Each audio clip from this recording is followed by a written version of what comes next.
영하 40도, 해발 1600m, 라이타이 산맥 자락의 황무지. 40년 동안 이 땅에서는 쌀 한 톨이 나지 않았습니다. 흙을 한 중 쥐면 손끝이 하얗게 마르는 알칼리성 토양. 봄이면 메마른 모래바람이 쉴 새 없이 불고 겨울이면 살아있는 모든 것이 단단히 얼어붙는 죽음의 땅이었죠. 1987년부터 수많은 나라가 이곳에 도전장을 내밀었습니다. 중국이 왔고 일본이 왔습니다. 세계 최고라 불리던 농학자들이 줄지어 들어왔고 막대한 돈과 최신 장비를 아낌없이 쏟아부었죠. 그리고 그들은 모두 똑같은 결론을 두꺼운 보고서에 적어두고 이 땅을 등졌습니다. 이 땅에서 벼농사는 불가능하다. 저는 바로 그 결론이 정말 맞는지 마지막으로 확인하러 간 사람이었습니다. 30년간 아프리카와 중앙아시아의 사막, 건조지대만 보며 살아온 농학자였죠. 저는 오직 데이터를 믿었습니다. 숫자가 안 된다고 말하면 그건 정말 안 되는 거라고. 그렇게 평생을 살아왔습니다. 그래서 이번 일에도 별 기대가 없었습니다. 또 안 될 게 뻔한 프로젝트라고 형식적으로 한번 둘러보고 빠지면 그만이라고 생각했으니까요. 솔직히 비행기에 오르는 발걸음조차 무거웠습니다. 그런데 2025년 가을, 그 저주받은 황무지 한복판에서 바람에 천천히 일렁이는 무언가를 봤습니다. 황금빛이었습니다. 지평선 끝까지 끝없이 펼쳐진 알알이 단단하게 연근 황금빛 벼이삭이었죠. 저는 제 눈을 의심했습니다. 입안이 바싹 말라붙었고 손에 들고 있던 보고서가 미끄러질 뻔했습니다. 한 걸음 다가가 떨리는 손으로 이삭을 만져봤지만 그것은 분명한 진짜 벼였습니다. 까끌까끌한 나달의 감촉이 손바닥에 그대로 전해졌으니까요. 이게 정말 몽골 땅에서 자란 거라고? 세계의 강대국들이 40년간 두 손 들고 떠난 일을 단 2년 만에 해낸 나라가 있었습니다. 그들은 더 많은 돈으로 한 게 아니었습니다. 더 좋은 장비로 밀어붙인 것도 아니었죠. 그들이 이 황무지에 들고 온 건 제가 30년간 단 한 번도 떠올려보지 못한 전혀 다른 무엇이었습니다. 오늘 데이터만 믿고 살아온 제 30년 신념이 통째로 무너진 그 이야기를 끝까지 함께 보시죠. 영상 시작 전 구독과 좋아요로 대한민국의 미래를 응원해주세요. 제 이름은 마르쿠스 베버, 북유 출신의 농학자입니다. 30여 동안 국제식량 농업 컨설팅 기업의 수석 농학자로 일했고 한때는 UN 식량농업기구의 자문위원으로도 활동했습니다. 제 전문 분야는 사막과 건조지대에서의 농업 개발이었죠. 아프리카의 사하라 남쪽에서 중앙아시아의 메마른 평원에서 저는 물 한 방울이 귀한 땅에 어떻게 작물을 심을지를 평생 연구했습니다. 흙냄새가 밴 작업판은 제 서재 한쪽에 늘 놓여 있었고 그 신발이 밟아온 대륙만 5곳이 넘었습니다. 그 5대륙을 누비는 동안 저는 한 가지 사실만큼은 확실히 배웠습니다. 인간의 의지가 아무리 강해도 자연 앞에서는 무력하다는 것. 저는 수많은 농부들이 빈 땅을 붙들고 우는 모습을 봤고 그때마다 자연은 끝내 답을 주지 않았습니다. 동료들은 저를 두고 차가운 사람이라고 했습니다. 맞는 말이었습니다. 저는 감정을 믿지 않았으니까요. 농부의 간절한 눈빛도 정부 관료의 거창한 약속도 저에게는 아무 의미가 없었습니다. 제가 믿는 건 오직 하나, 데이터였습니다. 토양의 산도, 연평균 강수량, 적산온도, 무상일수. 그 숫자들이 안 된다고 말하면 저는 단호하게 말했습니다. 안 되는 건 안 되는 겁니다. 헛돈 쓰지 마세요. 그게 제 신조였습니다. 그렇게 30년을 살아오면서 저는 수십 개의 무모한 프로젝트를 중단시켰고 그때마다 제 판단은 옳았습니다. 데이터는 단 한 번도 저를 배신하지 않았으니까요. 농업은 낭만이 아니라 과학이라고 저는 강연 때마다 힘주어 말하곤 했습니다. 저는 그런 강연 끝에 늘 같은 슬라이드를 띄웠습니다. 화면에는 한 문장이 적혀 있었죠. 자연은 협상하지 않는다. 청중들은 고개를 끄덕였고 저는 그 끄덕임 속에서 제 30년이 옳았음을 확인받곤 했습니다. 그렇게 저는 점점 더 제 데이터를 신처럼 떠받들게 됐습니다. 안 되는 땅을 안 된다고 말해주는 것. 그것이 제가 세상에 기여하는 방식이라고 믿었으니까요. 2023년 겨울이었습니다. 베를린의 제 사무실로 한 통의 의뢰가 들어왔습니다. 몽골 정부의 자문 요청이었죠. 봉투를 열어 첫 줄을 읽는 순간 저는 헛웃음을 터뜨렸습니다. 몽골에서 벼농사라고? 서류에는 이렇게 적혀 있었습니다. 몽골이 자국 영토에서 쌀을 직접 재배하는 방안을 검토하고 있으며 그 타당성을 평가해줄 외부 전문가가 필요하다는 내용이었습니다. 저는 책상 위에 서류를 던져두고 잠시 천장을 올려다봤습니다. 30년간 별별 의뢰를 다 받아봤지만 이건 그 중에서도 가장 비현실적인 축에 속했으니까요. 차라리 북극에서 바나나를 키우자는 제안이 더 그럴듯하게 들릴 정도였습니다. 저는 곧바로 자료를 뒤졌습니다. 그리고 제 예상은 정확히 들어맞았습니다. 몽골에서 벼를 키우려는 시도는 이번이 처음이 아니었습니다. 무려 1981년부터 40년이 넘는 세월 동안 여러 나라가 도전했던 일이었죠. 중국의 농업 사절단이 들어왔고 일본의 기술협력단도 왔습니다. 그들은 결코 어설픈 팀이 아니었습니다. 자국에서 손꼽히는 벼 전문가들이었고 충분한 예산과 장비를 갖추고 있었죠. 그런데 결과는 어땠을까요? 전부 실패했습니다. 한 곳도 빠짐없이 단 한 번의 성공도 없이 말입니다. 그들이 남긴 보고서의 마지막 페이지는 약속이라도 한 듯 똑같았습니다. 현지 기후 조건상 벼 재배는 불가능한 40년간 쌓인 실패의 기록이 제 눈앞에 산처럼 쌓여 있었습니다. 그 종이 더미를 넘기는 동안 저는 묘한 안도감마저 느꼈습니다. 이미 답이 나와 있는 문제였으니까요. 특히 일본 팀의 기록이 인상 깊었습니다. 그들은 토양 개량제를 대량으로 투입했고 최신 관계 시설까지 설치했습니다. 비용으로만 따지면 작은 마을 하나를 세울 만한 돈을 쏟아부었죠. 그런데도 결과는 똑같았습니다. 자란 벼는 키만 멀쑥하게 컸을 뿐 이삭이 제대로 여물지 못했습니다. 돈으로 자연을 이기려 한 시도의 전형적인 실패였습니다. 이유는 명확했습니다. 저는 몽골의 다연 조건을 하나씩 짚어봤습니다. 첫째, 추위였습니다. 겨울 기온이 영하 40도까지 떨어지는 곳이었죠. 벼는 본래 따뜻하고 습한 동남아시아의 몬순 기후에서 자라는 작물입니다. 그런 벼를 세계에서 가장 추운 나라 중 하나에 심겠다니 상식밖의 발상이었습니다. 둘째, 고도였습니다. 레벨 후보지로 거론된 홉드도 볼강구는 해발 1600m에 달하는 고산지대였습니다. 공기가 희박하고 일교차가 극심하며 작물이 자랄 수 있는 시간 자체가 절대적으로 짧은 곳이었죠. 여름은 짧고 서리는 일찍 내렸습니다. 게다가 그 짧은 여름조차 변덕스러웠습니다. 7월에 눈이 내리는 일도 드물지 않았으니까요. 셋째, 그리고 가장 결정적인 것, 토양이었습니다. 그 지역의 흙은 알칼리성이었습니다. 벼는 약한 산성 토양에서 잘 자라는데 알칼리성 땅에서는 뿌리가 영양분을 제대로 빨아들이지 못합니다. 한마디로 벼가 살아남을 수 없는 흙이었죠. 아무리 좋은 씨앗을 뿌려도 그 땅은 받아주질 않았습니다. 사진 속 그 땅은 척박하다 못해 거의 달의 표면처럼 보였습니다. 풀 한 폭이 제대로 자라지 못한 회백색 흙. 그 위에 벼를 심겠다는 건 농학자로서가 아니라 인간으로서도 받아들이기 힘든 생각이었습니다. 추위, 고도, 토양, 이 세 가지 악조건이 한 곳에 겹쳐 있었습니다. 저는 계산기를 두드릴 필요도 없었습니다. 이건 농학의 문제가 아니라 물리법칙의 문제였으니까요. 하나만 있어도 어려운 조건이 세 개나 포개진 땅. 그 어떤 나라가 와도 결과는 정해져 있었습니다. 저는 자료 폴더를 덮으며 길게 한숨을 내쉬었습니다. 머릿속에서는 이미 보고서의 결론 문장이 완성되어 있었습니다. 사실 이런 일은 제게 익숙했습니다. 의뢰인은 언제나 희망을 원하지만 전문가의 역할은 그 희망에 차가운 진실을 들이대는 것이니까요. 저는 그 차가움에 대한 보수를 받는 사람이었습니다. 그리고 이번에도 제 역할은 분명해 보였습니다. 그날 저녁 저는 오랜 친구이자 옛 동료인 다나카에게 전화를 걸었습니다. 일본인 농학자인 그는 과거 바로 그 몽골벼 프로젝트에 직접 참여했다가 실패하고 철수한 경험이 있었습니다. 누구보다 그 땅을 잘 아는 사람이었죠. 다나카, 몽골에서 또 벼를 키우겠다는 의뢰가 들어왔어. 자문을 맡아달라는데. 수화기 너머에서 한참 동안 침묵이 흘렀습니다. 그리고 낮게 가라앉은 목소리가 들려왔죠. 마르쿠스, 가지마. 그 땅은 저주받았어. 다나카의 목소리에는 깊은 피로가 배어 있었습니다. 그는 자신이 그곳에서 보낸 시간을 떠올리는 듯 했습니다. 최선을 다했지만 단 한 포기의 벼도 제대로 여물지 못했던 그 황무지를 말입니다. 우리가 못한 일이야. 자네가 가도 똑같아. 시간 낭비, 돈 낭비, 그리고 자존심만 상하고 돌아오게 될 거야. 나는 그곳에서 3년을 보냈어. 다시는 떠올리고 싶지 않은 시간이야. 저는 고개를 끄덕였습니다. 다나카의 말이 100번 옳았으니까요. 사실 저도 같은 생각이었습니다. 그의 목소리에서 묻어나는 좌절감이 그 땅의 실체를 무엇보다 정확하게 증언하고 있었습니다. 다나카는 마지막으로 한마디를 더 보탰습니다. 그곳 사람들은 정말 간절해. 그게 더 마음 아파. 안 될 걸 알면서도 자네는 그 간절함 앞에서 안 된다고 말해야 할 거야. 그 순간이 제일 괴롭지. 저는 대수롭지 않게 대답했습니다. 괜찮아. 나는 그런 데 익숙하니까. 하지만 저는 결국 가기로 했습니다. 이유는 단순했습니다.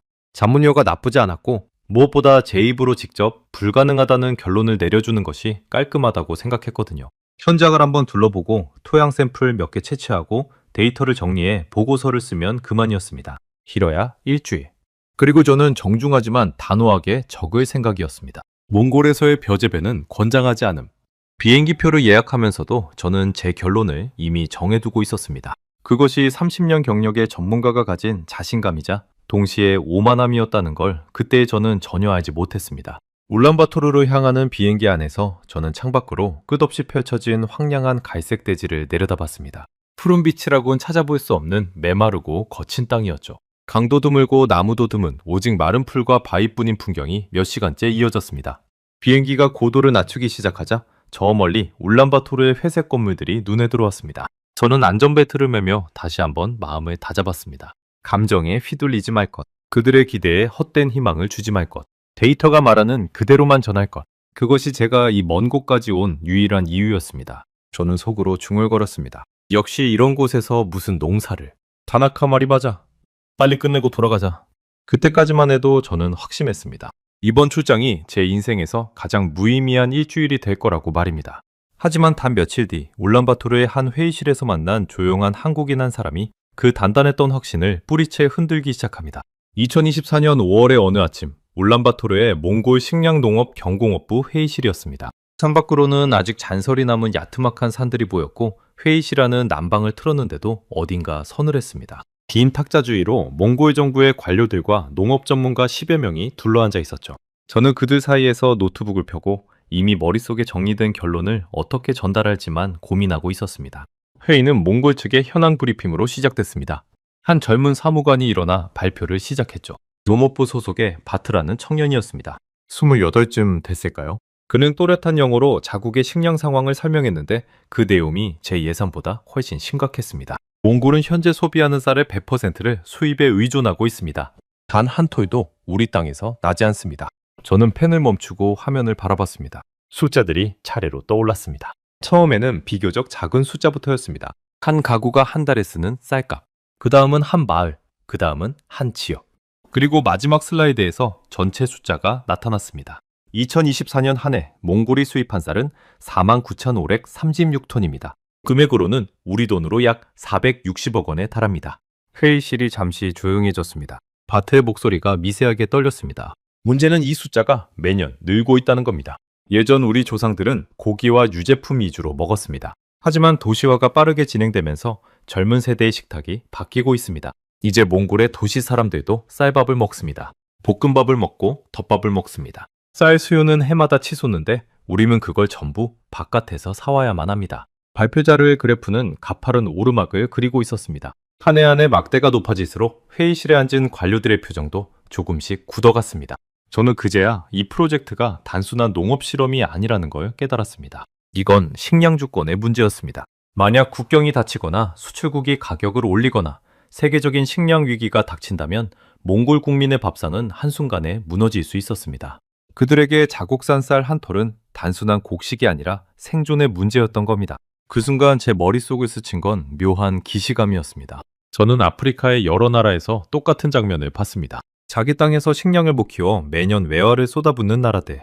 그러다 국제 곡물값이 한번 출렁이면 도시 전체가 굶주림에 빠지던 모습 말입니다. 몽골도 그 위태로운 줄 위에 서 있었습니다. 발표가 끝나자 자중의 시선이 저에게로 향했습니다. 의장석에 앉은 차관이 정중하게 물었습니다. 네버 박사님, 세계적인 전문가의 솔직한 의견을 듣고 싶습니다. 우리가 우리 땅에서 쌀을 키울 수 있겠습니까? 드디어 제 차례였습니다. 저는 천천히 일어섰습니다. 이미 답은 정해져 있었으니까요. 저는 최대한 정중하지만 분명하게 말할 생각이었습니다. 여러분의 절박함은 충분히 이해합니다. 하지만 농학자로서 저는 정직해야 합니다. 저는 잠시 말을 골랐습니다. 몽골의 기후 조건은 벼 재배에 근본적으로 맞지 않습니다. 영하 40도의 겨울, 해발 1600m의 고도, 그리고 알칼리성 토양. 이 세 가지는 인간의 노력으로 바꿀 수 있는 변수가 아닙니다. 지난 40년간 중국과 일본의 뛰어난 전문가들이 도전했지만 모두 실패했습니다. 그건 그분들의 실력이 부족해서가 아닙니다. 자연이 허락하지 않았기 때문입니다. 회의실에 무거운 침묵이 내려앉았습니다. 몇몇 관료들의 얼굴에 실망의 그림자가 스쳤습니다. 바트라는 청년은 고개를 떨군 채 자신의 손끝만 바라보고 있었죠. 저는 마음 한구석이 불편했지만 이게 제 일이라고 스스로를 다독였습니다. 헛된 희망보다 차가운 진실이 낫다고 말입니다. 그러니 제 권고는 이렇습니다. 무리한 자체 생산에 예산을 쏟기보다는 안정적인 수입처를 다변화하고 비축 시스템을 강화하는 편이 바로 그때였습니다. 회의실 한쪽 끝, 지금껏 단 한마디도 하지 않던 한 남자가 조용히 손을 들었습니다. 50대 중반쯤으로 보이는 동양인 남자였습니다. 짙은색 점퍼를 입고 있었는데 그 옷차림이 회의실에 정장 차린 관료들 사이에서 유독 눈에 띄었습니다. 손등이 검게 그을려 있었고 손톱 밑에는 흙이 끼어 있는 듯 보였죠. 책상 물림이 아니라 현장에서 직접 흙을 만지는 사람의 손이었습니다. 혈관이 그를 소개했습니다. 박사님께 소개하겠습니다. 이분은 한국농촌진흥청 산하 해외농업기술개발협력단 코피아 몽골센터의 오 소장님이십니다. 저는 고개를 살짝 끄덕이며 그를 바라봤습니다. 한국. 솔직히 의외였습니다. 제 머릿속에서 한국은 반도체와 자동차, 스마트폰의 나라였으니까요. 그런 첨단 기술의 나라가 이런 황무지의 농업에 왜 끼어든 걸까? 저는 속으로 생각했습니다. 한국 같은 나라가 이런 데까지 와서 무슨 농사 실험이요? 결국 또 한 번의 비싼 실패로 끝날 텐데 오 소장은 자리에서 일어나지도 않았습니다. 그저 앉은 채로 아주 차분한 목소리로 입을 열었습니다. 통역을 거쳐 그의 말이 전해졌습니다. 베버 박사님 말씀 잘 들었습니다. 데이터로 보면 분명 맞는 말씀입니다. 저는 의외라고 생각했습니다. 공의하는 건가? 그런데 그의 다음 말이 회의실의 공기를 완전히 바꿔놓았습니다. 그런데 박사님, 한 가지만 말씀드리고 싶습니다. 저희는 이미 지난달 시험 포장에 모를 심었습니다. 순간 제 귀를 의심했습니다. 뭐라고요? 3,500제곱미터 규모의 시험 포장입니다. 돌강군에 있습니다. 비닐하우스 안에서 모를 키워 얼마 전 본론으로 옮겨 심었습니다. 지금 한창 뿌리를 내리고 있는 중입니다. 저는 잠시 할 말을 잃었습니다. 머릿속이 복잡해졌습니다. 모를 심었다고? 제가 방금 불가능하다고 단언한 바로 그 땅에? 검토 단계도 타당성 평가도 건너뛰고 이미 실행에 옮겼다는 말이었습니다. 저는 이걸 무모함이라고 불러야 할지 아니면 다른 무엇이라고 불러야 할지 알 수 없었습니다. 저도 모르게 헛웃음이 나오려는 걸 간신히 참았습니다. 그리고 약간은 날선 목소리로 되물었습니다. 소장님, 실례지만 그건 무모한 일입니다. 40년간 모두가 실패한 땅입니다. 토양은 알칼리성이고 무상이수는 턱없이 짧습니다. 모를 심었다고 해서 벼가 여무는 건 아닙니다. 키만 자라다 이삭 한 톨 못 맺고 끝난 사례를 저는 수도 없이 봤습니다. 오 소장은 제 말에 화를 내지도 변명을 하지도 않았습니다. 그저 잠시 저를 바라보더니 천천히 이렇게 답했습니다. 맞습니다. 여물지 않을 수도 있습니다. 하지만 박사님, 저희 생각은 조금 다릅니다. 안 된다고 적힌 땅이 저희가 가야 할 땅입니다. 저는 그 말을 듣는 순간 묘한 감정에 사로잡혔습니다. 30년간 수많은 사람을 만났지만 데이터로 안 된다는 걸 알면서도 저렇게 담담하게 그래도 한다고 말하는 사람은 처음이었습니다. 보통 그런 말은 무지에서 나오거나 아니면 허세에서 나옵니다. 그런데 오 소장의 눈빛에는 무지도 허세도 없었습니다. 오히려 모든 위험을 다 알고 있는 사람의 이상하리만치 단단한 평온함이 있었습니다. 통역사가 그 말을 옮기는 동안에도 오 소장은 시선을 피하지 않고 저를 똑바로 바라봤습니다. 도전적인 눈빛은 아니었습니다. 오히려 무언가를 깊이 확신하는 사람만이 가질 수 있는 잔잔하고 단단한 눈빛이었죠. 차관이 조심스럽게 끼어들었습니다. 네버 박사님, 어차피 시험 포장은 이미 운영 중입니다. 박사님께서 며칠 더 머무신다면 직접 현장을 보고 판단해 주시면 어떻겠습니까? 박사님의 데이터가 맞는지 아니면 한국팀의 시도가 맞는지 두 눈으로 확인하신 뒤에 보고서를 써주셔도 늦지 않을 겁니다. 순간 저는 망설였습니다. 어차피 결과는 뻔하다고 생각했으니까요. 가봤자 죽어가는 벼만 보고 올 거라고. 하지만 동시에 제 안의 무언가가 자꾸 그 시험 포장을 보고 싶어 했습니다. 도대체 어떤 사람들이 어떤 방법으로 모두가 포기한 땅에 다시 모를 심었는지 말입니다. 저는 결국 고개를 끄덕였습니다. 좋습니다. 보러 가죠. 하지만 미리 말씀드립니다. 제 보고서의 결론은 바뀌지 않을 겁니다. 오 소장은 그 말에 처음으로 옅은 미소를 지었습니다. 그리고 조용히 한마디를 덧붙였죠. 바뀌지 않으셔도 됩니다. 그저 직접 보시기만 하면 됩니다. 그날 저녁 저는 호텔방에서 좀처럼 잠을 이루지 못했습니다. 창밖으로 보이는 울란바토르의 밤하늘은 매섭게 맑았고 별빛이 유난히 또렷했습니다. 저는 침대에 누워 천장을 바라보며 낮에 들었던 오 소장의 말을 몇 번이고 곱씹었습니다. 안 된다고 적힌 땅이 저희가 가야 할 땅입니다. 데이터를 신봉하는 제 머리로는 도무지 이해할 수 없는 논리였습니다. 하지만 이상하게도 그 말은 쉽게 잊히지 않았습니다. 회의실을 나서며 저는 묘한 기분에 휩싸였습니다. 분명 제가 옳았습니다. 데이터는 거짓말을 하지 않으니까요. 그런데 왜 자꾸 그 한국인의 흙 묻은 손과 흔들림 없는 눈빛이 머릿속에서 떠나지 않는 걸까요? 사흘 뒤 저는 그 황무지로 향하는 낡은 차에 몸을 싣게 됩니다. 그리고 그곳에서 제 30년 신념의 첫 균열이 생기는 광경을 목격하게 됩니다. 사흘 뒤 새벽, 저는 울란바토르를 떠나 서쪽으로 향했습니다.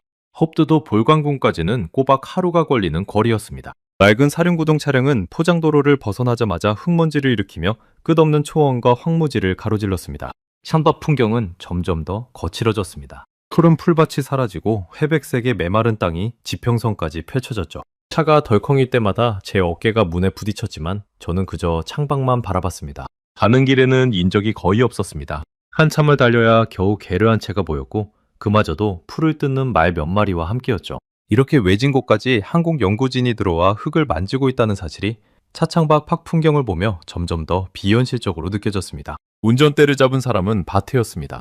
회의실에서 발표하던 그 젊은 사무관이었죠. 차는 몇 번이나 진창과 자갈밭에 빠질 뻔했고 그때마다 바트는 능숙하게 차를 빼냈습니다. 그는 이 길을 수십 번도 더 오갔다고 했습니다. 한국 연구진이 들어온 뒤로 울란바토르와 시험포장 사이를 오가며 통역과 안내를 도맡았다는 거였죠. 처음엔 또 실패할 게 뻔한 일에 왜 이렇게 애를 쓰나 싶었지만 시간이 지날수록 한국 사람들의 진심에 마음이 움직였다고 했습니다. 그는 하루 종일 운전하면서도 지친 기색 없이 가끔 저에게 자신의 이야기를 들려줬습니다. 박사님, 사실 저희 아버지도 농부셨습니다.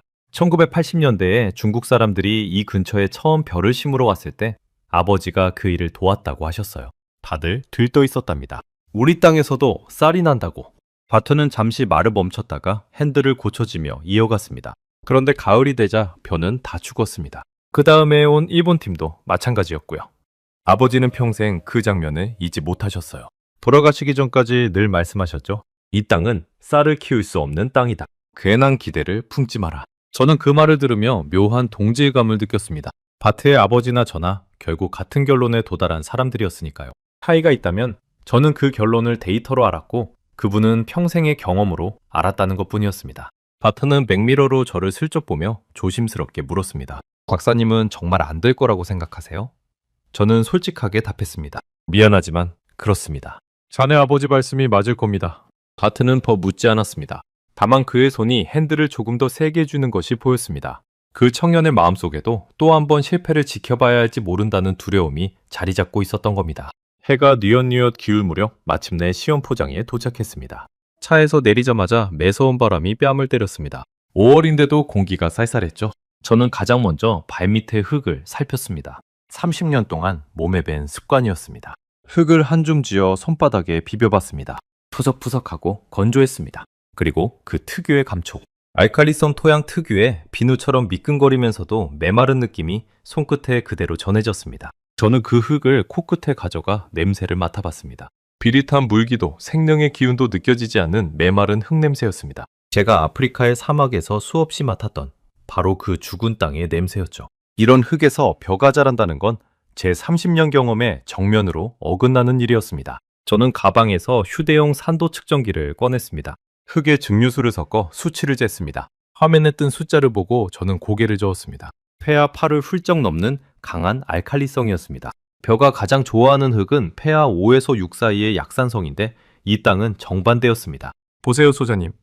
저는 측정기를 오 소장에게 내밀며 거의 단정하듯 말했습니다. 이 수치로는 벼 뿌리가 영양분을 흡수할 수 없습니다. 질소도, 인산도, 이 산도에서는 뿌리가 빨아들이지 못해요. 여기서 벼를 키운다는 건 과학적으로 미친 짓입니다. 저는 일부러 강한 단어를 썼습니다. 이 헛된 시도를 빨리 멈추게 하는 것이 그들을 돕는 길이라고 믿었으니까요. 그런데 오 소장은 제 말에 전혀 동요하지 않았습니다. 그는 측정기를 잠시 들여다보더니 빙긋 웃으며 이렇게 말했습니다. 맞습니다, 박사. 저희도 처음 이 땅을 측정했을 때 똑같은 숫자를 봤습니다. 해야 8.2였죠. 저는 의아했습니다. 알면서도 뭐를 심었다는 건가?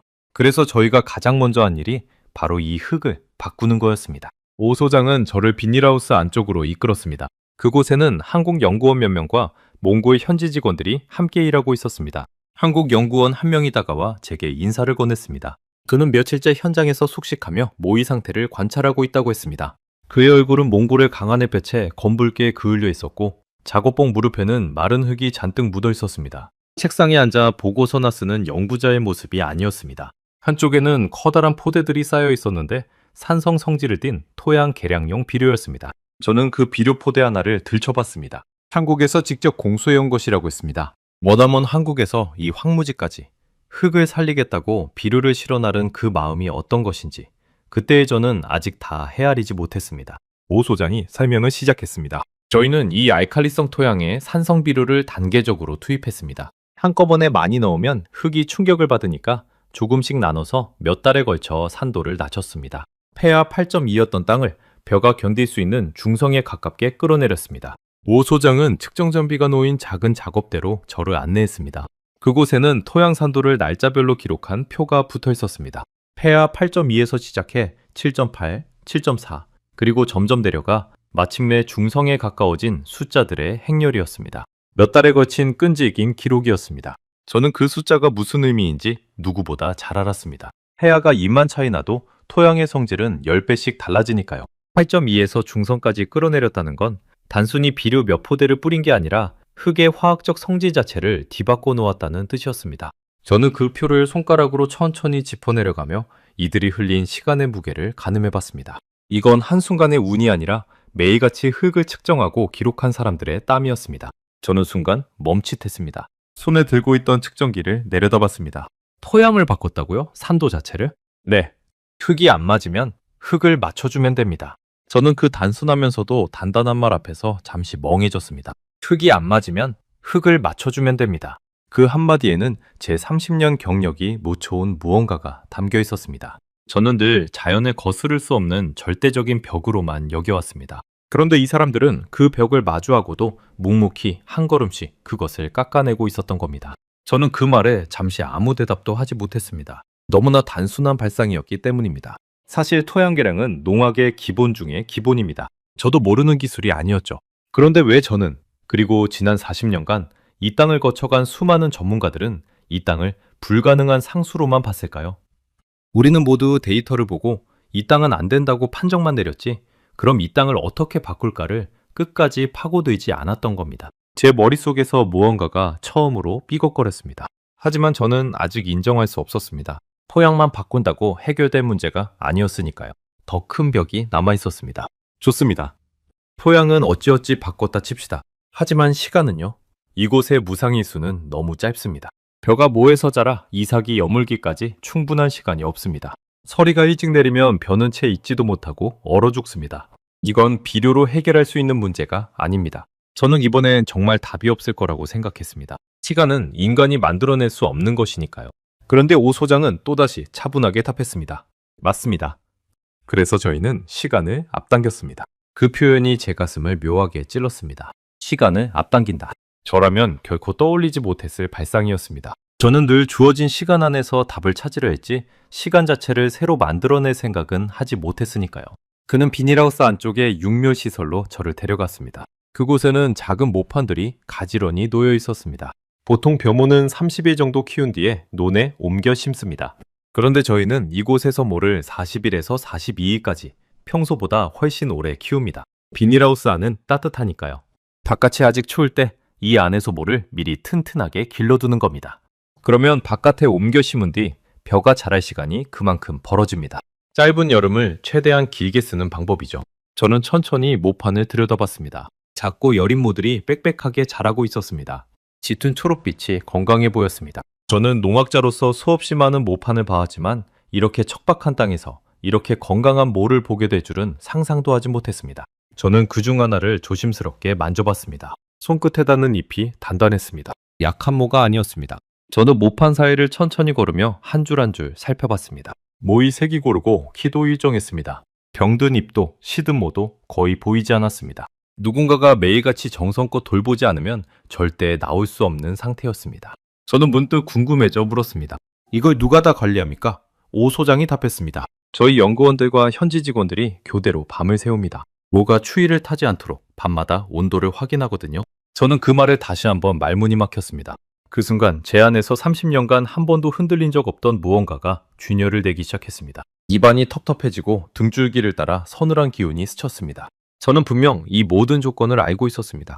토양 계량도 육묘기간 조절도 전부 제가 하는 기술이었습니다. 그런데 저는 그것들을 한 번도 이 땅에 적용하겠다고 생각해 본 적이 없었습니다. 저는 그저 데이터를 읽고 불가능이라는 도장을 찍는 사람이었으니까요. 오 소장은 그런 제 표정을 가만히 지켜보더니 조용히 말했습니다. 박사님, 저희도 안 될 수 있다는 거 압니다. 올가을 수확 때까지 가봐야 진짜 결과를 알겠죠. 하지만 저희는 데이터가 안 된다고 말하는 그 지점에서 질문을 멈추지 않았습니다. 왜 안 되는가가 아니라 어떻게 하면 되는가를 물었을 뿐입니다. 저는 그 말을 듣고 한참 동안 비닐하우스 천장만 올려다봤습니다. 비닐 너머로 몽골의 차가운 하늘이 흐릿하게 비쳤습니다. 제 입에서는 아무 말도 나오지 않았습니다. 반박할 데이터가 없어서가 아니라 반박하고 싶은 마음 자체가 처음으로 흔들렸기 때문이었습니다. 그날 밤 저는 현장 근처의 허름한 숙소에 묵었습니다. 침대에 누웠지만 잠이 오지 않았습니다. 천장을 바라보며 저는 제 30년을 되돌아봤습니다. 제가 중단시킨 수십 개의 프로젝트들. 그중 정말로 불가능했던 건 몇 개였을까? 혹시 그중 일부는 누군가가 끝까지 질문을 멈추지 않았다면 가능했을지도 모르는 일 아니었을까? 그 생각이 들자 저는 처음으로 제 신념이 무서워졌습니다. 저는 그동안 얼마나 많은 가능성을 제 손으로 닫아버렸을까요? 그 무게가 한꺼번에 어깨를 짓누르는 것 같았습니다. 그리고 그것은 앞으로 제가 겪게 될 더 큰 충격의 시작에 불과했습니다. 이튿날 아침 저는 일찍 눈을 떴습니다. 밤새 뒤척이느라 몸은 무거웠지만 머릿속만큼은 이상하게 또렷했습니다. 저는 다시 시험 포장으로 나갔습니다. 이번엔 의뢰받은 전문가로서가 아니라 무언가를 진심으로 알고 싶어하는 한 사람의 농학자로서였습니다. 새벽 공기는 칼날처럼 차가웠고 입김이 하얗게 피어올랐습니다.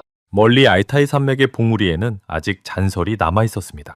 그 황량한 풍경 한가운데 푸른 벼논 한 자락만이 마치 다른 세상처럼 펼쳐져 있었습니다. 오 소장은 이른 아침부터 본론에 나와 있었습니다. 그는 옮겨 심은 벼들 사이를 천천히 걸으며 한 포기 한 포기 상태를 살피고 있었죠. 저는 그 옆으로 다가가 어제는 차마 묻지 못했던 질문을 꺼냈습니다. 소장님, 솔직히 묻겠습니다. 토양과 시간 문제는 그렇다 칩시다. 하지만 결정적인 게 남아 있습니다. 품종입니다. 일반적인 벼 품종으로는 이 추위를 절대 못 견딥니다. 도대체 어떤 벼를 심으신 겁니까? 오 소장은 잠시 걸음을 멈추더니 발밑에 벼 한 포기를 가리켰습니다. 진부올벼라는 품종입니다.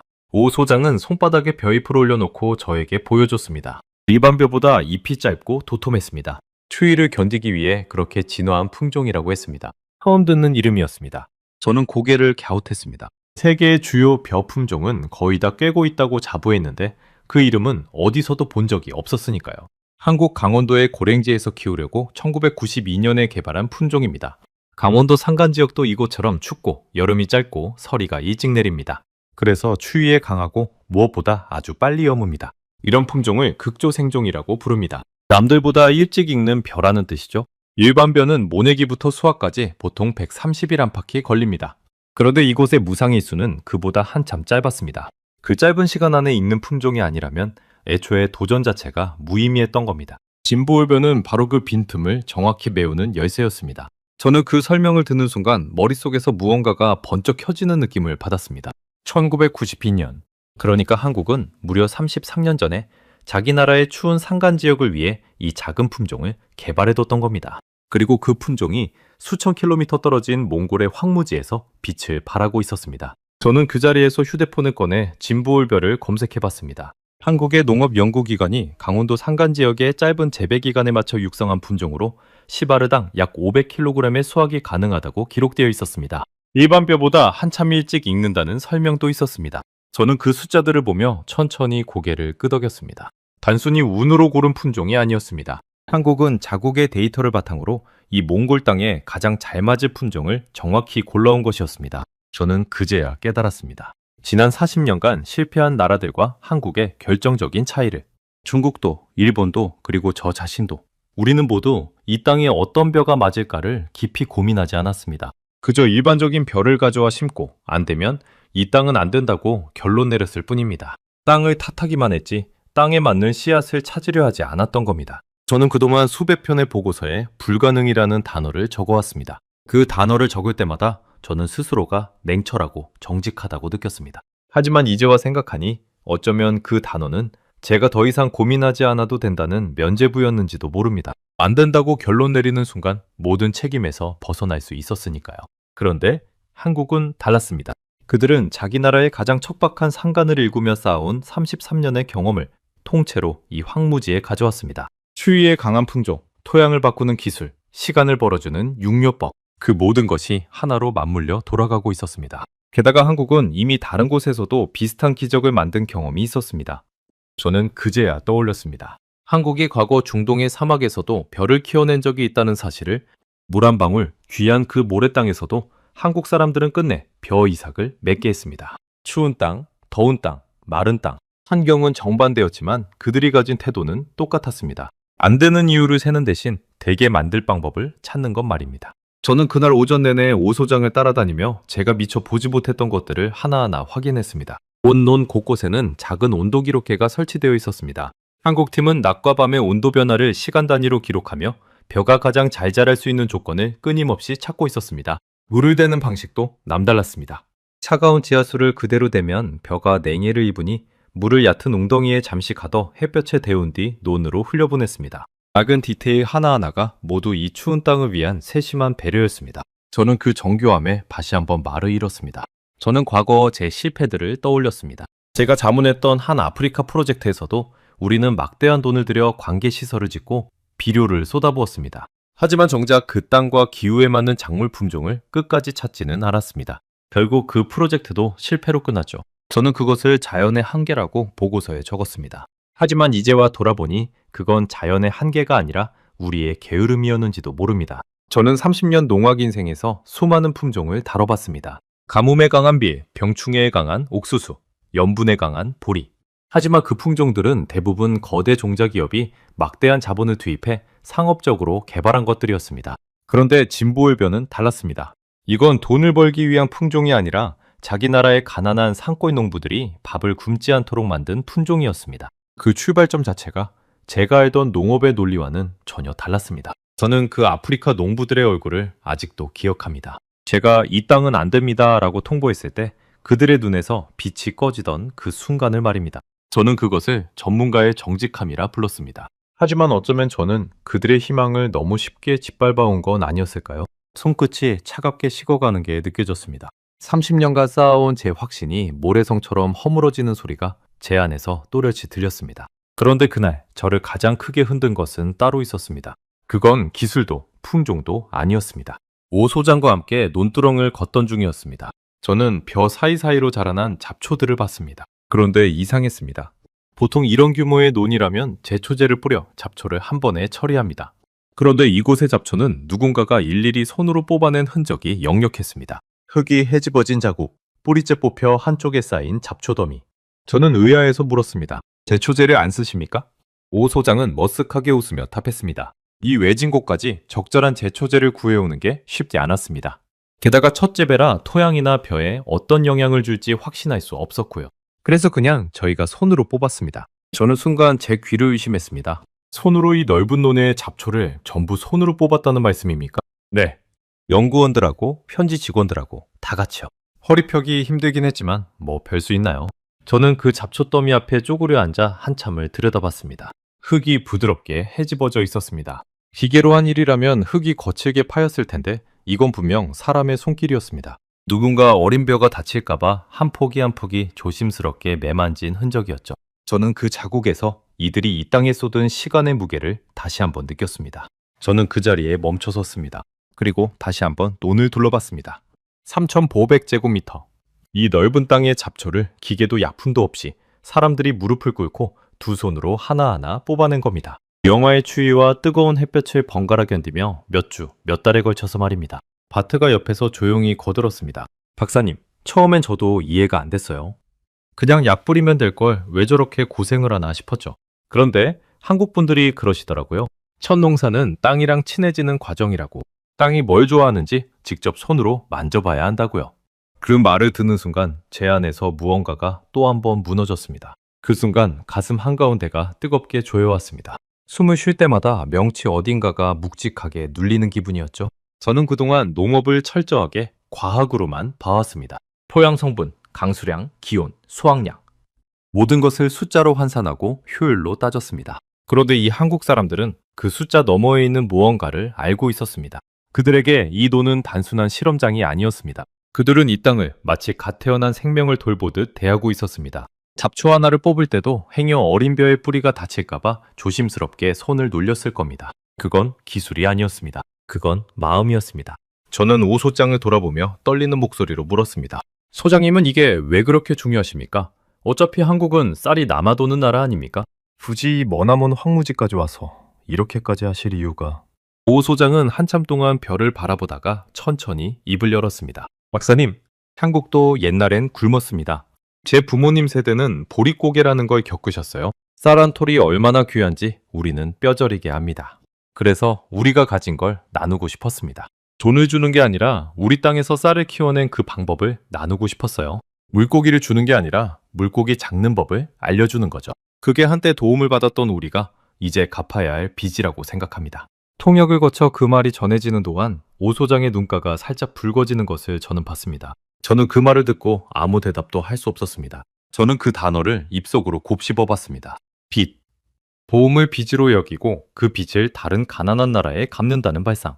그건 효율과 이윤으로 돌아가는 제 세계의 언어가 아니었습니다. 훨씬 더 오래되고 훨씬 더 단단한 사람의 언어였습니다. 그 한마디는 통역을 거치면서도 무게가 조금도 줄어들지 않았습니다. 오히려 통역사의 목소리마저 살짝 떨리는 것 같았습니다. 바로 그 순간 제 안에서 30년을 지탱해온 신념이 완전히 무너져 내렸습니다. 저는 평생 이렇게 믿어왔습니다. 농업은 자연과 인간의 싸움이고 자연이 이기면 인간은 물러나야 한다고. 하지만 한국 사람들은 자연과 싸우지 않았습니다. 그들은 자연을 설득하고 있었습니다. 흙을 어르고 시간을 빌리고 추위에 강한 씨앗을 데려와 끝내 이 죽은 땅을 살려내고 있었던 겁니다. 저는 고개를 들어 끝없이 펼쳐진 변온을 바라봤습니다. 아직 익지 않은 푸른 벼들이 바람에 일렁였습니다. 저는 그 풍경을 한동안 카메라에 담지도 못한 채 그저 멍하니 바라보기만 했습니다. 무언가를 기록한다는 행위 자체가 이 순간 앞에서는 부질없게 느껴졌으니까요. 저는 무릎을 꿇고 벼 한 포기를 가까이 들여다봤습니다. 줄기가 굵고 단단했습니다. 뿌리 근처의 흙도 촉촉하게 잘 다져져 있었습니다. 이 한 포기를 키우기 위해 얼마나 많은 손길이 오갔을지 저는 가늠조차 할 수 없었습니다. 제가 평생 봐온 어떤 청단 농장보다도 이 작은 시험 포장이 더 정교하고 더 따뜻했습니다. 그 평범한 풍경이 그날따라 제 눈에는 기적처럼 보였습니다. 저는 손에 들고 있던 측정 수첩을 내려놓았습니다. 더는 숫자를 적을 마음이 들지 않았습니다. 이곳에서 일어나는 일은 제 수첩의 칸으로는 도저히 담을 수 없는 것이었으니까요. 저는 입술을 깨물며 속으로 중얼거렸습니다. 40년간 모두가 왜 불가능한가를 증명했다. 그런데 한국만이 어떻게 가능한가를 물었다. 그것이 강대국들이 40년간 끝내 넘지 못한 벽을 한국이 단 2년 만에 넘어선 진짜 이유였습니다. 저는 그 자리에서 한참을 그렇게 서 있었습니다. 차가운 바람이 불어와 벼 이파리들이 사각사각 소리를 냈습니다. 마치 이 땅이 저에게 무언가를 속삭이는 것 같았습니다. 안 된다고 단정 짓지 마라. 나는 아직 끝나지 않았다. 30년간 자연의 목소리를 데이터로만 들어온 제가 처음으로 땅의 진짜 목소리를 듣는 순간이었습니다. 저는 그날 밤 노트북을 열어 미리 써둔 보고서의 결론을 한참 동안 바라봤습니다. 몽골에서의 벼재배는 권장하지 않음. 그 한 줄을 저는 차마 그대로 둘 수가 없었습니다. 커서를 그 문장 끝에 가져갔지만 손가락이 쉽사리 움직이지 않았습니다. 아직 수학이 끝난 것도 아닌데 무엇이 옳은지 저는 확신할 수 없었습니다. 그날 저녁 저는 다나카에게 짧은 메시지를 보냈습니다. 자네 말이 틀렸을지도 몰라. 그 저주받은 땅에 지금 푸른 벼가 자라고 있어. 한참 뒤에 답장이 왔습니다. 착각하지 마, 마르쿠스. 자라는 것과 여무는 건 달라. 가을까지 가봐야 알아. 저는 그 답장을 보며 씁쓸하게 웃었습니다. 불과 며칠 전까지만 해도 그건 제가 했을 법한 말이었으니까요. 다만 한 가지는 분명했습니다. 그 가을 저는 다시 이 황무지로 돌아오게 될 거라는 것을. 그날 저는 오 소장에게 한 가지를 부탁했습니다. 수학하는 날 저를 꼭 불러주십시오. 제 두 눈으로 직접 보고 싶습니다. 오 소장은 말없이 고개를 끄덕였습니다. 그의 손이 제 어깨를 가볍게 두드렸습니다. 흙 묻은 거칠지만 따뜻한 손이었습니다. 그로부터 넉 달이 흘러 2025년 9월이었습니다. 저는 약속대로 다시 몽골행 비행기에 올랐습니다. 봄에 떠날 때와는 전혀 다른 마음이었습니다. 그때는 형식적인 검토를 끝낼 생각뿐이었지만 이번엔 비행기에 오르기 며칠 전부터 잠을 설쳤습니다. 정말 벼가 여물었을까? 혹시 다나카의 말처럼 자라기만 하고 끝내 이삭을 맺지 못한 건 아닐까? 그 생각이 머릿속에 떠나지 않았습니다. 월광군으로 향하는 차 안에서 저는 창밖을 뚫어지게 바라봤습니다. 옆자리에는 바트가 다시 운전대를 잡고 있었습니다. 그는 봄과 달리 내내 말이 없었습니다. 다만 가끔 백미러로 저를 바라보는 그의 눈빛에는 봄에는 없던 묘한 떨림이 담겨 있었습니다. 저는 그 떨림이 두려움인지 기대인지 알 수 없었습니다. 어쩌면 둘 다였을지도 모릅니다. 봄에는 회백색이던 풍경이 가을빛으로 물들어 있었습니다. 그리고 마침내 저 멀리 시험 포장이 시야에 들어오는 순간이었습니다. 저는 숨을 멈췄습니다. 황금빛이었습니다. 봄에 제가 봤던 그 푸른 모들이 넉 달 사이에 황금빛으로 변해 끝없이 일렁이고 있었습니다. 잘 여문 벼 이삭들이 제 무게를 못 이겨 고개를 숙이고 있었죠. 바람이 불 때마다 황금빛 물결이 논 전체를 가로질러 출렁였습니다. 저는 차가 채 멈추기도 전에 문을 열고 뛰어내렸습니다. 그리고 논으로 달려갔습니다. 벼 이삭 하나를 떨리는 손으로 붙잡았습니다. 묵직했습니다. 나달이 빈틈없이 가득 차 있었습니다. 쭉정이가 아니었습니다. 진짜였습니다. 진짜 쌀이 이 황무지에서 연근 겁니다. 저는 그 이삭을 코끝에 가져가 봤습니다. 갓 여문 벼 특유의 고소하고 구수한 곡식 냄새가 났습니다. 봄에 이 땅에서 맡았던 그 죽은 흙 냄새와는 정반대였습니다. 흙명의 냄새였습니다. 다리에 힘이 풀려 저도 모르게 그 자리에 주저앉았습니다. 무릎이 흙에 닿는 것도 느끼지 못했습니다. 저는 그저 멍하니 끝없이 펼쳐진 황금빛 들판을 올려다봤습니다. 주변을 둘러보니 그 황금빛 들판 곳곳에서 사람들이 분주히 움직이고 있었습니다. 한국 연구원들과 몽골 현지 직원들이 함께 별을 베고 나달을 털고 무게를 달고 있었습니다. 그들의 얼굴에는 하나같이 지친 기색과 함께 무엇과도 바꿀 수 없는 뿌듯함이 번져 있었습니다.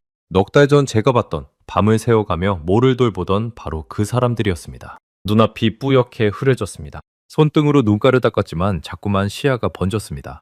그토록 자신만만하던 제가 한낮 흙바닥에 무릎을 꿇고 어린아이처럼 울고 있었습니다. 30년 경력도 세계적인 전문가라는 명함도 그 순간만큼은 아무 의미가 없었습니다. 40년이었습니다. 1981년부터 무려 40년이 넘는 세월 동안 그 누구도 이 땅에서 보지 못한 풍경이었습니다. 중국도, 일본도, 그리고 한때 저 자신도 절대 불가능하다고 단언했던 바로 그 일이 지금 제 눈앞에서 황금빛으로 출렁이고 있었습니다. 오 소장이 천천히 제게 다가왔습니다. 그의 얼굴은 한층 더 검게 그을려 있었고 눈가에는 깊은 주름이 잡혀 있었습니다. 넉 달간 이 땅을 지키느라 얼마나 고생했을지 그 얼굴이 모든 걸 말해주고 있었습니다. 그는 제 옆에 나란히 서서 황금빛 들판을 함께 바라봤습니다. 수확량을 측정했습니다, 박사님. 오 소장이 조용히 입을 열었습니다. 4개 품종을 심었는데 그중 진부올베가 가장 좋은 결과를 냈습니다. 10아르당 약 500kg. 한국의 일반적인 농과 견주어도 결코 뒤지지 않는 수확량입니다. 이 죽었던 땅에서요. 진부올베 외에 함께 심은 다른 품종들도 저마다 다른 결과를 냈지만 중요한 건 이 땅에서 벼가 여물 수 있다는 사실 자체가 증명됐다는 것이었습니다. 단 한 번의 성공이 40년의 불가능을 통째로 뒤집은 겁니다. 저는 그 숫자를 듣는 순간 다시 한번 가슴이 먹먹해졌습니다. 500kg. 봄까지만 해도 0이었던 땅, 40년간 단 한 톨도 내주지 않던 땅에서 나온 숫자였습니다. 0에서 500. 그 사이의 거리는 숫자로는 도저히 표현할 수 없는 것이었습니다. 봄에 측정했던 그 알칼리성 토양, 짧은 무상일수, 영하 40도의 겨울. 그 모든 악조건이 여전히 그 자리에 있었습니다. 자연은 조금도 양보하지 않았습니다. 다만 사람이 바뀌었을 뿐입니다. 자연을 탓하던 사람들 대신 자연을 끈질기게 설득한 사람들이 이 땅에 들어온 겁니다. 그때 저만 치서 한 청년이 달려왔습니다. 바트였습니다. 그런데 그의 얼굴이 온통 눈물 범벅이었습니다. 그 단단하던 청년이 아이처럼 울고 있었습니다. 그는 황금빛 벼 이삭을 두 손에 가득 움켜쥐고 떨리는 목소리로 말했습니다. 박사님, 제 아버지가요, 평생 이 땅에서 쌀이 나는 걸 보고 싶어 하셨어요. 1980년대에 중국 사람들이 왔을 때부터 평생을요. 그런데 끝내 못 보고 돌아가셨습니다. 바트는 말을 잇지 못하고 한참을 흐느꼈습니다. 그러더니 벼 이삭을 가슴에 꼭 끌어안으며 하늘을 올려다봤습니다. 아버지가 평생 보지 못한 그 황금빛을 제가 지금 봅니다. 아버지, 보고 계세요? 우리 땅에서 우리 쌀이 났어요. 저는 봄에 회의실에서 봤던 고개를 떨군 채 손끝만 바라보던 그 청년을 떠올렸습니다. 제 입으로 불가능하다고 말했을 때 그 누구보다 절망했던 사람이 바로 바트였습니다. 그런 그가 지금 황금빛 별을 끌어안고 환하게 울고 있었습니다. 저는 제 봄의 말이 이 청년에게 얼마나 큰 상처였을지를 그제야 가슴 깊이 깨달았습니다. 저는 그 장면을 바라보며 더는 눈물을 참을 수가 없었습니다. 한나라의 40년 한이 풀리는 순간이었습니다. 한 청년이 돌아가신 아버지에게 바치는 황금빛 약속이었습니다. 저는 그 청년의 손에 들린 벼 이삭을 바라봤습니다. 그 안에는 한 가족의 40년이, 아니 한 나라의 40년이 통째로 담겨 있는 것 같았습니다. 그리고 그 모든 것을 가능하게 한 건 머나먼 한국에서 건너온 작은 씨앗 하나와 묵묵히 흙을 만진 사람들의 손이었습니다. 그것은 단순히 한 번의 농사 성공이 아니었습니다. 100% 수입에 의존하던 나라가 처음으로 내 땅의 쌀을 갖게 된 순간이었습니다. 식량 주권의 첫걸음. 누군가에게 손을 벌리지 않고도 제 백성을 먹일 수 있다는 한 나라의 자존심이 다시 서는 순간이었습니다. 그날 오후 수확한 쌀로 지은 밥이 현장에 차려졌습니다. 갓 도정한 쌀이라 윤기가 자르르 흘렀습니다. 힘이 모락모락 나는 흰 쌀밥 한 그릇이 제 앞에 놓였습니다. 저는 숟가락을 들어 한 입을 떠넣었습니다. 입안에 단맛이 퍼졌습니다. 저는 평생 수많은 쌀밥을 먹어봤지만 그날의 그 한 그릇만큼 맛있는 밥은 처음이었습니다.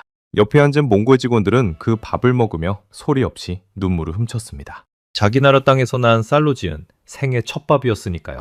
저는 그 밥 한 그릇에 담긴 의미를 숟가락을 든 손이 떨릴 만큼 무겁게 느꼈습니다. 저는 그 자리에서 휴대폰을 꺼냈습니다. 그리고 다나카에게 전화를 걸었습니다. 신호가 가는 동안 제 심장이 빠르게 뛰었습니다. 한참 만에 다나카의 목소리가 들려왔습니다. 마르쿠스? 무슨 일이야 이 시간에? 저는 잠시 아무 말도 하지 못했습니다. 목이 메어 소리가 나오지 않았으니까요. 저는 황금빛 들판을 천천히 둘러보며 겨우 입을 열었습니다. 다나카. 자네가 저주받았다고 했던 그 땅 말이야. 그래, 그게 왜? 여기 지금 황금이 자라고 있어. 벼가 익었어. 그것도 아주 잘 익었어. 자네가 봤어야 했는데. 소화기 너머에서 긴 침묵이 흘렀습니다. 그리고 한참 뒤 다나카의 떨리는 목소리가 들려왔습니다. 정말이야? 정말로 여물었다고? 내 두 눈으로 직접 보고 있어. 우리가 틀렸어, 다나카. 그 땅은 저주받은 게 아니었어. 그저 진심으로 다가가는 사람을 기다리고 있었을 뿐이야.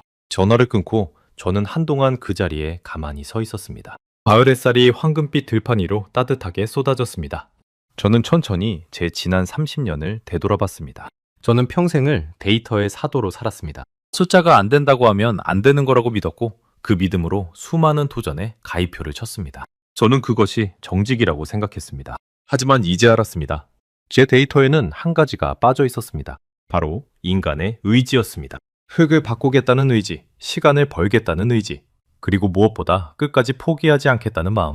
그 변수는 어떤 측정기로도 잴 수 없는 것이었습니다. 그 변수를 빼놓은 채 저는 평생 절반짜리 계산서만 들고 세상을 판단해온 셈이었습니다. 저는 일어나 천천히 논두렁을 걸었습니다.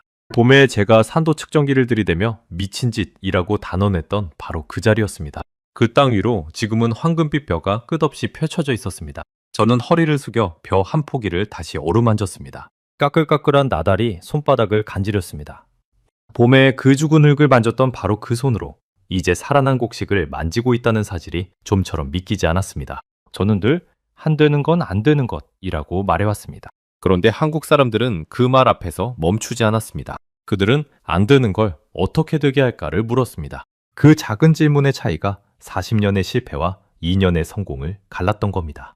저는 문득 봄에 오 소장이 했던 말을 떠올렸습니다. 안 된다고 적힌 땅이 저희가 가야 할 땅입니다. 그때는 무모한 객기로만 들렸던 그 말이 이제는 제 인생을 통째로 바꿔놓은 한마디가 되어 있었습니다. 저는 오 소장에게 다가가 그의 손을 두 손으로 꼭 잡았습니다.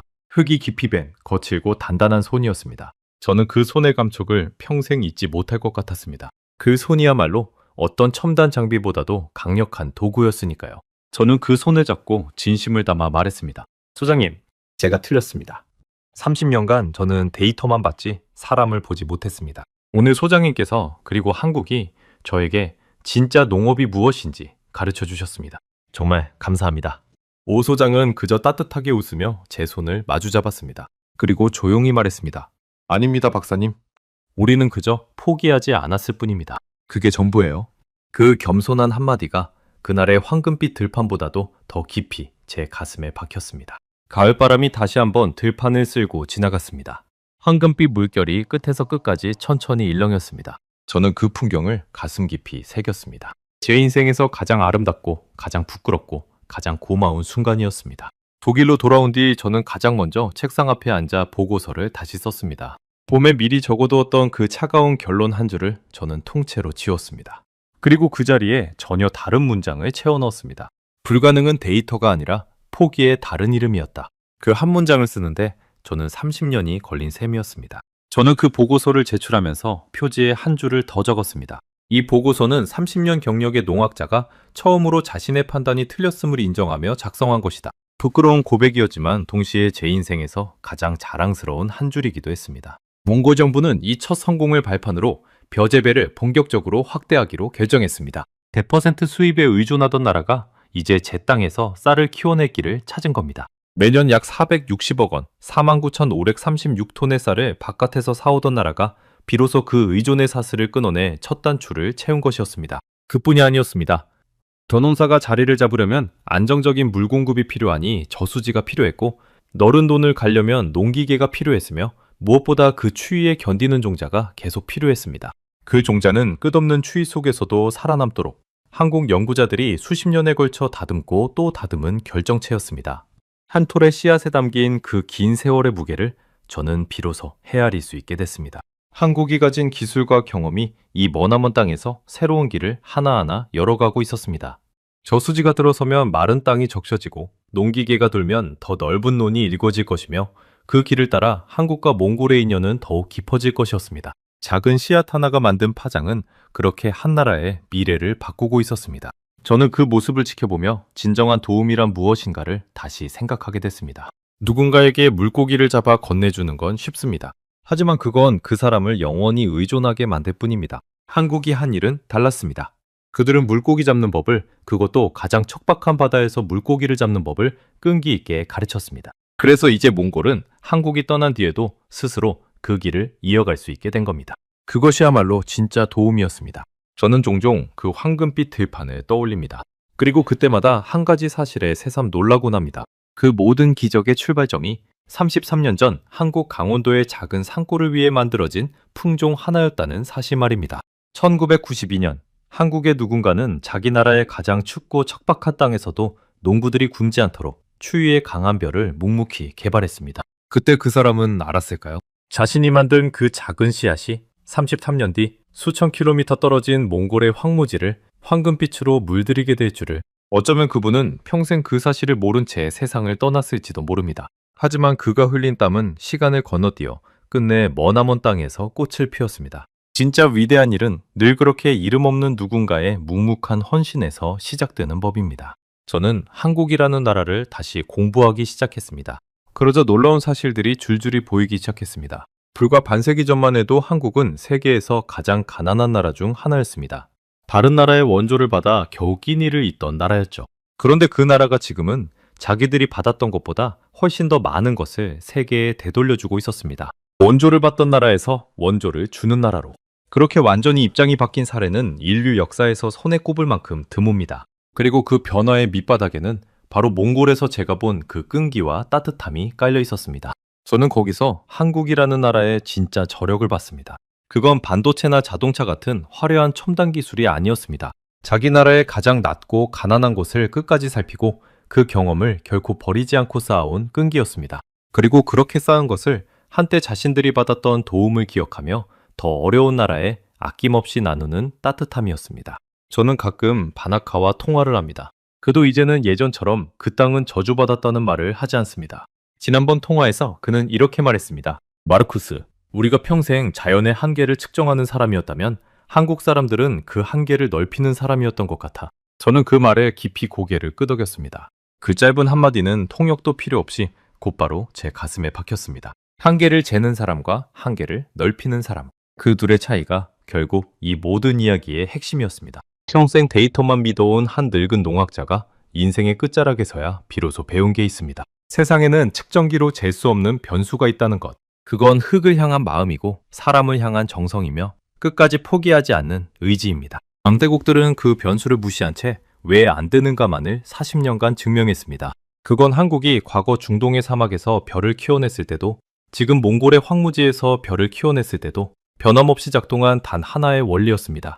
하지만 한국은 그 변수를 가슴에 품고 어떻게 되는가를 단 2년 만에 보여줬습니다. 가끔 저는 바트에게서 사진을 봤습니다. 황금빛으로 물든 들판 앞에서 환하게 웃고 있는 그의 모습이 담긴 사진입니다. 그 사진을 볼 때마다 저는 봄날 회의실에서 고개를 떨구고 있던 그 청년을 떠올립니다. 그리고 그 청년에게 불가능하다고 말했던 저 자신을 떠올립니다. 만약 그날 한국 사람들마저 저처럼 포기했다면 바트는 영영 그 웃음을 짓지 못했을 겁니다. 누군가의 포기는 다른 누군가의 희망을 꺾지만 누군가의 끈기는 다른 누군가의 인생을 바꿉니다. 저는 그 사실을 이 늦은 나이에야 비로소 배웠습니다. 이제 저는 누군가 저에게 이 땅에서는 안 됩니다 라고 단언하는 보고서를 가져오면 가장 먼저 이렇게 되묻습니다. 정말 안 되는 겁니까? 아니면 우리가 포기한 겁니까? 몽골의 그 황무지에는 올해도 봄이 오면 다시 모가 심길 겁니다.